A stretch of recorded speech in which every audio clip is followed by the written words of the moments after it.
Өнөөдрийн хандс маань ки буюу мод гэсэн хандс байна. За энэ зурган дээр та нар маань салаалсан мөчөртэй модыг харж байна.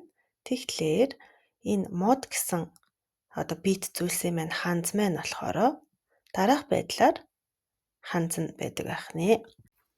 Хандснууд күн юмын болон уян юмытай байдаг. За тэгэхээр энэ мод гэсэн хандс маань болохоор ко гэсэн күн юмын мөн моку гэсэн уян юмытай байх нэ. За жишээлбэл Коноки wa Sakura no ki desu.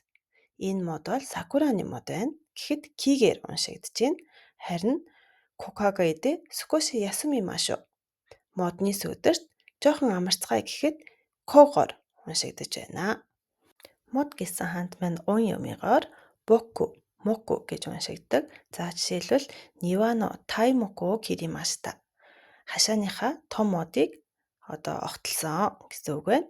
Мөн Кё ва мокуёби дэс гэдэг маань өнөөдөр бол пүрэв гараг юм а гэсэн үг байна. Хамгийн сүүлд нь хандсныхаа зурлагыг үздэцгээе. Ки гэсэн энэхүү хандс маань 1, 2, 3, 4 гэсэн 4 зурлагтай хандс ах нэ. Бидэнтэй хамт байсан та бүхэнд баярлалаа.